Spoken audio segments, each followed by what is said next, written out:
El prólogo de Orid, 20 de febrero. San Leo, obispo de Catania. Al pie de la montaña volcánica Etna, en la ciudad de Catania, vivía el buen pastor y maestro compasivo de la gente, San Leo.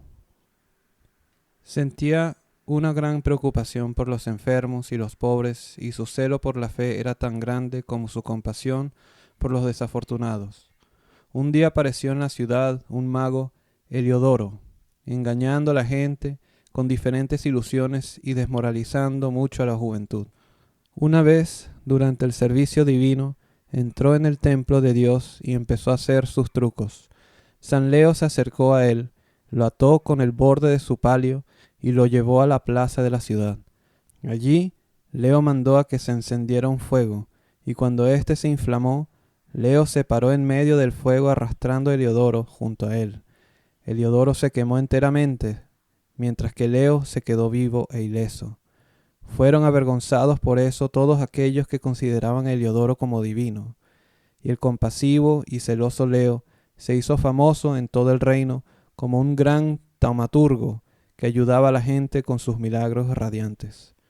Cuando terminó el curso de su vida terrenal, se fue a la morada del Señor, mientras que sus reliquias dejaban fluir una mirra sanadora.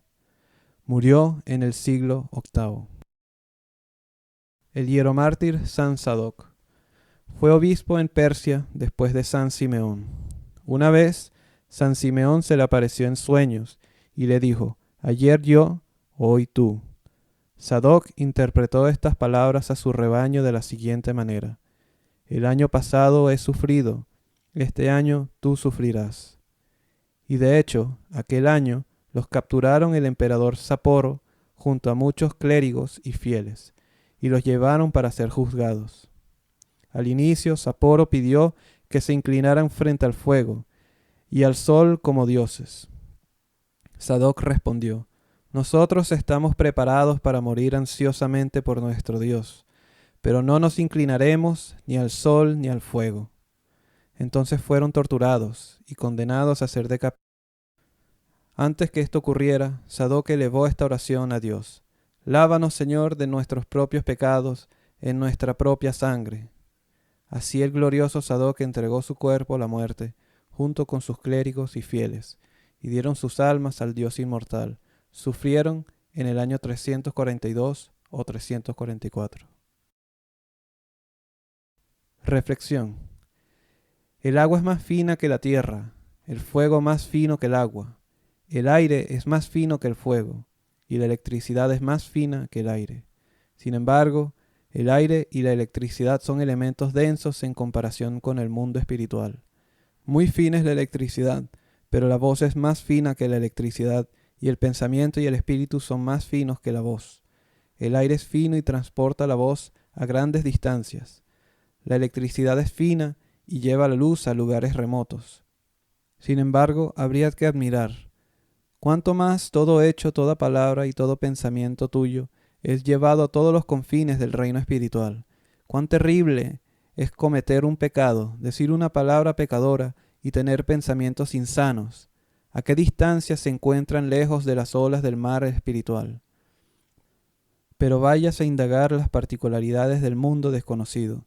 Lo principal que tienes que saber y medir es que cualquier hecho, palabra o pensamiento tuyo tiene inevitablemente impacto sobre 4 lados: sobre Dios y el mundo espiritual, sobre la naturaleza, sobre la gente y sobre tu alma. Si te entrenas a ti mismo en este conocimiento, alcanzarás el alto grado de la vigilancia salvadora. Contemplación. Contemplar al Señor Jesucristo en la conversación con Nicodemo. Juan 3. 1. Cómo Nicodemo, aunque maestro en Israel, no entendía todas las cosas espirituales. 2. Cómo el Señor empieza intencionalmente la conversación con la pregunta sobre el nacimiento espiritual, una pregunta muy inaccesible a la mente de Nicodemo, para que con eso Nicodemo llegara a la mansedumbre y luego lo cultivara como una tierra buena. 3. Cómo al inicio Nicodemo se acercaba a Cristo con hesitación y timidez, como hoy muchos de los educadores lo hacen, pero luego se fue más valiente. Sermón sobre el juicio y la condenación. El que en él cree no es condenado, pero el que no cree ya ha sido condenado. Juan 3:18. Aquel que cree en Jesucristo el Señor no es condenado, porque él se condena a sí mismo y dirige sus pasos hacia la luz que va antes de él. Como el hombre andando en una profunda oscuridad ajusta sus pasos en función de la vela que tiene en la mano, del mismo modo es aquel que cree en Jesucristo, es decir, aquel que sigue a Jesucristo como siguiendo una luz en la oscuridad de la vida. Y aquel que no cree ya está condenado. Es decir, aquel que no tiene una guía en el camino desconocido, apenas da el primer paso, pierde el camino y se desvía. Aquel que no cree en Jesucristo está condenado a la ignorancia, la impotencia, la rabia, el bamboleo, en los torcidos y serpenteantes caminos del vicio, de la desesperación y tal vez del suicidio. Está condenado en dos mundos, en este mundo a una existencia absurda, material y engañadora, y en aquel mundo a la condena eterna. Cuán oscuro es el camino de los hijos de la infidelidad y cuán profundo es el abismo entre el primer y tercer paso. Oh Señor, todo compasivo, realmente no tenemos a otro en quien confiar y en quien creer sino a ti. Tú eres nuestro Salvador de la oscuridad, del pecado y de la muerte. A ti se debe la gloria y el agradecimiento por los siglos de los siglos. Amén.